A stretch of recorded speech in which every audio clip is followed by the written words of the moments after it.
आज मंगलवार है। जाने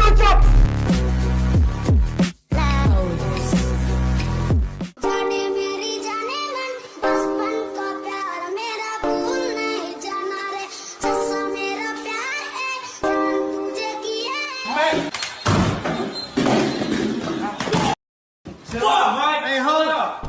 तो एक पुरानी स्टोरी टाइम वीडियो में मैंने तुम्हें मेरे बचपन का प्यार 8th क्लास वाली गर्लफ्रेंड काजू कतली के बारे में बताया था। आज थोड़ी सी और स्टोरी सुनाने वाला हूँ मैं तुम्हें मेरी और काजू कतली की, जिसके बाद तुम डेफिनेटली बोलोगे निश्चय भाई तुम क्या नमूना था यार, क्या नमूना था। मतलब बचपन में ना कार्टून था मैं पूरा। वो तो तुम अभी भी है। गजब बेइज्जती है। तो ये बात है जब काजू कतली ने मुझे प्रपोज करा था उससे 2 हफ्ते पहले की। हाँ बाय द वे मैंने ये चीज पहले भी बताई है कि काजू कतली ने मुझे प्रपोज करा था। मैं वैसे भी कर ही नहीं सकता था क्योंकि मैं बहुत बड़ा फट्टू था। मैं इतना ज्यादा शाय, इतना ऑकवर्ड, इतना इंट्रोवर्टेड था कि लड़कियों से बात करना तो दूर की बात है, कोई लड़की अगर मेरे को आके सामने से हाय भी बोल देना तो मैं ओके। आई वाज वेरी भोंदू। एंड इस दिन से पहले तक काजू कतली और मेरे बीच में सिर्फ पता है कितनी इंटरेक्शन हुई है। वो 4 सीट अगर छोड़ के बैठती थी तो मैं ऐसे घूम के देखता था और वो मैं देखता था वो मेरी तरफ ही देख रही है और मैं ऐसे कांप जाता था भाई, पैर ऐसा हिलने लग जाते थे मेरे के। हाय राम मुझे ही देख रही है, बाप रे अब क्या होगा। वो मेरे पास आई लंच ब्रेक में एंड शी टोल्ड मी कि उसका बर्थडे है 2 दिन बाद एंड शी वांट्स कि मैं उसके बर्थडे पे आऊं। एंड आई वाज लाइक एक सेकंड, मैं, तू मुझे बुला रही है, तू सच में मुझे बुला रही है? पर तेरी मेरी तो आज से पहले स्कूल में कभी कोई बातचीत भी नहीं हुई एंड तू चाहती है मैं तेरे बर्थडे पे आऊं? आर यू श्योर पक्का ना? बोले हाँ तू आई हो, मेरा भाई भी होगा वहां पे और बाकी स्कूल के फ्रेंड्स वगैरह होंगे तो कोई टेंशन नहीं है। मैंने कहा ठीक है अब तूने बुलाया अब तो जाना पड़ेगा, मेरे को जाना पड़ेगा। काजू कतली का बर्थडे वाला दिन आया, मैं सज धज के तैयार होके काला चश्मा लगा के वो भी रात में उसके घर पे पहुंचा। उसने दरवाजा खोला और मेरे को देख के कहती है रात में काला चश्मा? एंड आई वाज लाइक या व्हाई नॉट। हक दिया भाई, इतनी छोटी सी बात पे हक दिए बे। उसने बोला घर के अंदर आइए। मैं घर के अंदर गया, वहां पे देखता हूँ 15 लड़कियां, कोई लड़का नहीं, सिर्फ लड़कियां बैठी हुई है, सारी उसकी स्कूल की दोस्त। आई वाज लाइक एक सेकेंड, ये तेरे बर्थडे की पार्टी चल रही है या महिला सम्मेलन? अरे इतनी स्त्रियां क्यों इकट्ठी कर रखी है यार मेरे, और करनी थी तो मुझे क्यों बुलाया रे बावली? मैं क्या करूंगा यहाँ पे इन सब के बीच में? और वो सारी लड़कियां ऐसा झुंड बना के बैठी हुई है और मुझे घूर रही है और मैं चश्मा लगा के भाई घर के अंदर चश्मा लगा के बैठा हूँ। पहले तो सिर्फ यही सोच के आया था कि चश्मा वहां जाके उतार दूंगा, अभी भाई चश्मा हो गया इज्जत की बात। चश्मा पहना हुआ है मैंने और नीचे देख रहा हूँ और सारी लड़कियां एक एक करके हर एक टॉन्ट मार रही है। घर के अंदर क्या बहुत ज्यादा धूप पड़ रही है, घर के अंदर क्या बहुत ज्यादा धूप पड़ रही है। मैंने कहा अरे धूप नहीं पड़ रही है, मुझे फ्लू हो गया है आंख में, मैं ना अब उतार ही नहीं सकता चश्मा। मैं चश्मा उतारूंगा तो तुम सबको फ्लू ना हो जाए, तुम सबकी सेफ्टी के लिए चश्मा पहन के बैठा हुआ हूं मैं। अरे भाई अभी भाई समझ ही नहीं आ रहा चश्मा उतार के इन सब की आंखों में देखूं कैसे। इससे बेटर है चश्मा पहन के रखता हूं, नीचे तो देख पाऊंगा। पर इतना काफी नहीं था, मेरे जले पे नमक छिड़कने के लिए थोड़ी देर के बाद काजू कतली अपनी पेट स्क्विरल ले आई सबको दिखाने के लिए। पेट कुत्ता और पेट बिल्ली तो सुना था, पेट स्क्विरल।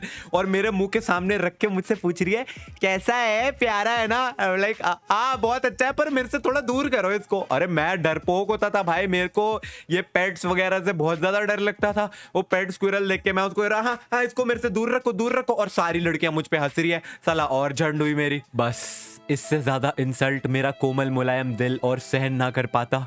तो मैं बाथरूम में गया और वो उस जमाने में वो सोनी एरिक्सन का फ्लिप वाला फोन होता था मेरे पास, उससे मैंने पापा को फोन मिलाया, पापा मुझे ले जाओ, मैं कहाँ फंस गया। और बाहर जाके मैं काजू कतली को कहता हूँ आई am sorry kaju katli, I have got to finish some important work, I will see you tomorrow in school, bye, I got to go. और मैं भाग गया, मैं लिटरली उसके घर से भाग गया। भागते भागते भी मैंने चश्मा नहीं उतारा बाय द वे। भाई कतई नमूना था मैं। एनीवेज एक बहुत ही दुखद दिन मेरी जिंदगी का यहाँ पे खत्म हुआ। अब इस दिन के 11 दिन के बाद मेरी मैथ्स की ट्यूशन चल रही होती है एंड मेरे को अचानक से मेरे फोन पे एक टेक्स्ट आता है टी, वो भी एकदम रैंडम अननोन नंबर से। तो मैंने उस पे रिप्लाई बैक करा हु इज दिस, एंड सामने से रिस्पॉन्स आता है hi this is kaju katli, sorry गलती से सेंड हो गया। एंड आई वाज लाइक एक सेकंड तेरे पास मेरा नंबर कैसे आया? एंड मेरी मैथ्स की ट्यूशन चल रही है, मैं कॉपी के नीचे रख के फोन अपना मस्त चैटिंग कर रहा हूँ। आधे घंटे हमारी चैटिंग हुए जा रही है एंड आधे घंटे के बाद एकदम से एक मैसेज आता है I love you. And I was like रुक जा, stop right there, same, you love me, same, done, हो गया, खत्म, tata, final, bye bye, good bye, हो गई, बन गई तू गर्लफ्रेंड। उसके मैसेज की बस आने की देर थी, मैसेज आते ही सेम टू सेम हो गया भाई, डन हो गया। शाम को उसने बोला कि मार्केट के पास मिलने के लिए आ जाओ। आई वाज लाइक वाओ, मेरी लाइफ की फर्स्ट डेट भाई, रेडी वेडी ओके, मैं पहुंच गया। अब 8वीं कक्षा का निब्बा निश्चय वहां पे काजू कतली का इंतजार कर रहा है एंड वो सामने दिखती है मेरे को चलते आते हुए काजू कतली। देखा जो तुझे यार दिल में बजी गिटार। वो जो दिल में टनन टनन गिटार बज रहा था ना, एकदम से वो भौ भौ बजने लग गया क्योंकि काजू कतली अपने साथ लेके आ रही थी अपना pet dog. I was like अबे तेरे पास तो पेट स्क्विरल होती थी, पेट डॉग भी है? कह रही है हाँ मेरे पास तो दोनों है। मैंने कहा अरे तो दोनों है तो मतलब तू हर जगह इनको साथ लेके घूमेगी, चिड़ियाघर खोल ले पूरा। 15 मिनट हम वहां मार्केट में खड़े रहे और 15 मिनट तक उसका कुत्ता बस मेरे को गुस्से से घुर्राता हुआ देखी जा रहा है कि अब काट दूंगा, अब काट दूंगा, साले मेरी मालकिन से दूर रहा, अब काट दूंगा। आई वाज लाइक काजू कतली तू घर जा, मैं घर जाता हूँ, वरना ये आज मेरे को काट के ही दम लेगा। और एक बारी को मैंने उसके कुत्ते को फिर इग्नोर कर दिया था। वहां से मेरे अपार्टमेंट का एक लड़का स्कूटी पे निकल रहा था, उसने मेरे को देख लिया और मेरे को देख के ऐसे तिरछी नजर दे रहा था कि अब बताऊंगा बेटा, सबको बताऊंगा। उसके पीछे अलग भागना पड़ा मेरे को अपार्टमेंट तक के भाई किसी को मत बताइयो। भाई बड़ी खराब, इतनी बुरी so called first date. Anyways इसके बाद 5 महीने तक तो सब कुछ नॉर्मल था। 5 महीने के बाद हमारी मैथ्स टीचर को मेरे और काजू कतली के बारे में पता चल गया और उन्होंने घर पे सारी पोल खोल दी और फिर उसके बाद मम्मी ने काफी धुनाई करी मेरी। मेरे को बहुत पिटाई पड़ी, लेकिन फिर भी चोरी छुप के चीजें चलती रही।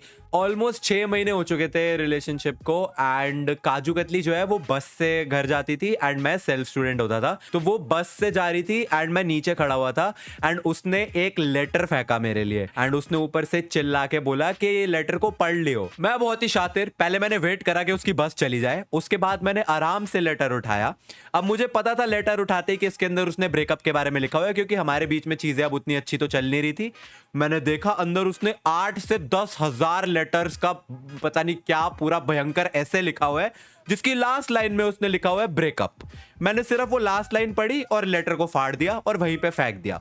अगले दिन मैं स्कूल गया, उसने मेरे से पूछा तूने लेटर पढ़ा? मैंने कहा नहीं, एक्चुअली जब तूने वो लेटर फेंका ना, मैं जैसे ही उठाने लगा वो हवा से वो गाड़ी के नीचे चला गया और फिर मैं उसके नीचे गया जैसे ही उसको उठाने के लिए तो वो और आगे आगे उड़ते हुए गया। उसके बाद वो मेरे को मिला ही नहीं। यार तूने उसमें क्या लिखा था?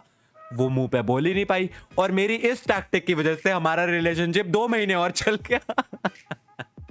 लेकिन उसके बाद फिर फाइनली ब्रेकअप हो ही गया क्योंकि वो आउट ऑफ इंडिया चली गई। लेकिन मैं बहुत बड़ा नमूना था, बहुत बड़े वाला नमूना कसम से। एनीवेज आई होप आपको ये नमूनगिरी मेरी जो है पसंद आई हो। अगर आपके साथ ऐसा कुछ हुआ है, if you relate with this, तो कमेंट्स में जरूर बताना। I will be reading your stories and अगर स्टोरी पसंद आई हो तो वीडियो को लाइक भी कर देना। मेरी तबीयत थोड़ी सी खराब थी इसलिए शायद मेरी आवाज थोड़ी सी अजीब सी लग रही होगी, काम चला लेना। आई will see you guys in the next video. तब तक के लिए thanks for watching. Goodbye to the people who trusted me. Goodbye to everybody.